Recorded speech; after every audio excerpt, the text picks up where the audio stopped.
Ever wondered why God wrestled with Jacob that night at the river? And why did he touch his hip? What's up with that? Let's take a look.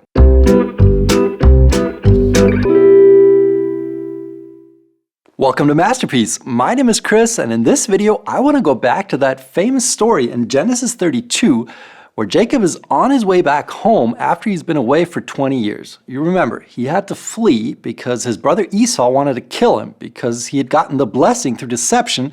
So he went to live with his uncle Laban, got married twice and had kids, acquired great wealth, and now 20 years later, he's on his way back and he's afraid of Esau, who's coming to meet him with 400 men. And on the last night before they meet, Jacob is all alone at the river Jabbok, and a man starts wrestling with him, whom Jacob later on recognizes as God. So God met Jacob there that night and wrestled with him, and the question is, why? I mean, didn't Jacob already have enough on his plate? Why didn't God come and comfort him? Why wrestling? Now, I'll be honest, this is not an easy story. It's challenging, and I don't fully understand everything about it, but in this video, I just want to share some things that have helped me to get a better understanding. And one of those things has been to view this story not as an isolated text, but as part of the entire Jacob narrative. And once you look at the whole thing, you start to realize that wrestling or struggling is a theme that runs through the entire story. I mean, it already starts at Jacob's birth, right? You remember, in Genesis 25, it says that Rebekah is barren, but then Isaac prays for her, and she becomes pregnant. And then it says in verse 22, but the children struggled together within her. So there it is, right from the start, struggle. And it just continues from there, not in a literal, but in a figurative sense, because throughout his life, Jacob is always wrestling with his brother, who has the birthright that Jacob wants, with his father, who wants to bless Esau. And then he leaves home and goes to Laban, and again, there's the struggle, because Jacob wants Rachel, but Laban gives him Leah. And then there's the struggle over the flocks. So the more you look at it, the more you realize that wrestling is an essential part of Jacob's life. In fact, the Hebrew word that's translated as wrestle here in Genesis 32 is called abak. And it plays not just on the name of the river, which is Yabok, but also on his name, which is Yaakov. So this wordplay really highlights the connection. Jacob is a wrestler, always struggling with people throughout his life. But here's the thing. In the end, it's not just a struggle with other human beings, but really, it's a struggle with God. Because the reason he's struggling, in particular in connection with the birthright and the blessing, is because he's unwilling to trust God. He always wants to do things in his own strength, instead of relying on God to provide for him. And in that sense, he's wrestling with God. Which means that this wrestling match here in Genesis 32, with a man whom Jacob later identifies as God, is not just one of several dramatic episodes in Jacob's life. No, this is really paradigmatic. It really encapsulates and represents his entire story up to that point. Jacob has fought in his own strength, and from a human point of view, he's been successful. The man is unable to overcome him. Which brings us to the hip, because as they are wrestling, it says in verse 25, now when he saw that he did not prevail against him, he touched the socket of his hip, and the socket of Jacob's hip was out of joint as he wrestled with him. And the question is, why the hip? Well, I did some research on this, and it turns out that the hip bone is actually the largest and the strongest bone in the entire body. And I mean, it makes sense because this is the center of your body, and it's the thing that kind of keeps everything together, right? And it's crucial for wrestling. It's the wrestler's pivot of strength. You have to be stable in the hip in order to wrestle.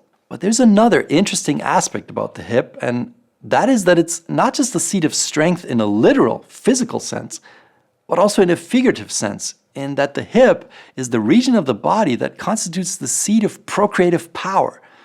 And that's obviously also something that plays a crucial role in the Jacob narrative. So what's the point? The point is that through the touch, the man's supernatural nature is revealed, because it takes a mere touch to dislocate Jacob's hip, which means that Jacob is unable to continue wrestling in his own strength. He's found his match. And at that point, he could have just given up and pitied himself, or he could have gotten angry at the man, but he doesn't do that.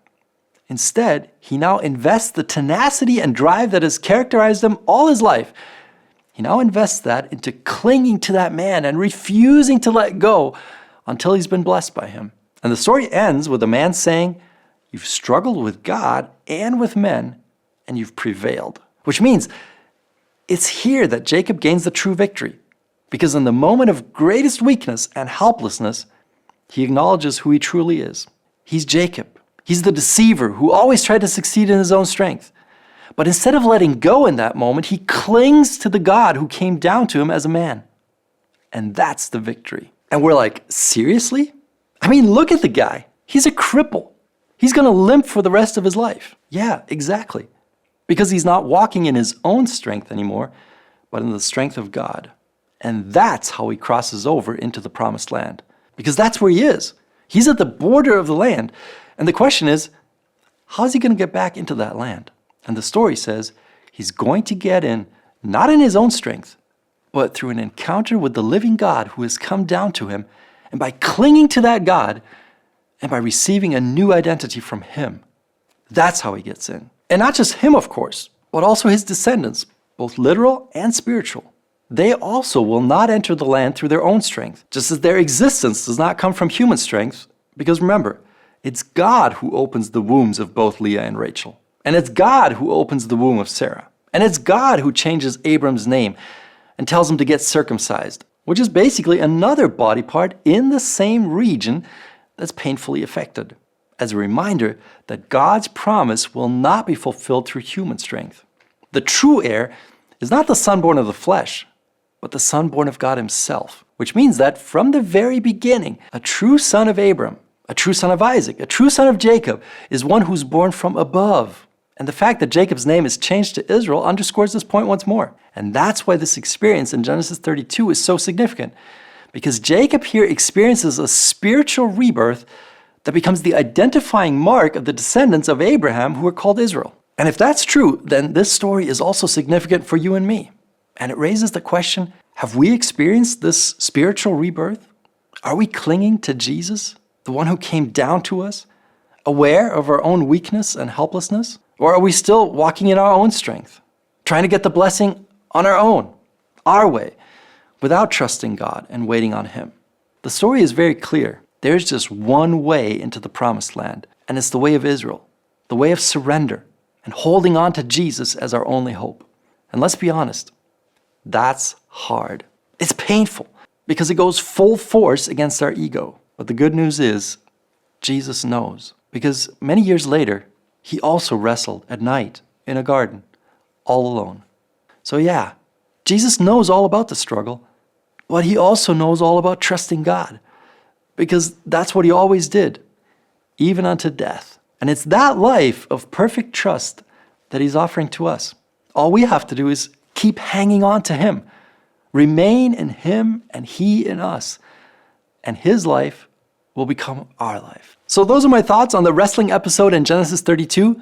Let me know what you think in the comments below. And if you want to learn even more about this story, and in particular, why the man asked Jacob what his name is, then go watch this video next, and I'll see you there.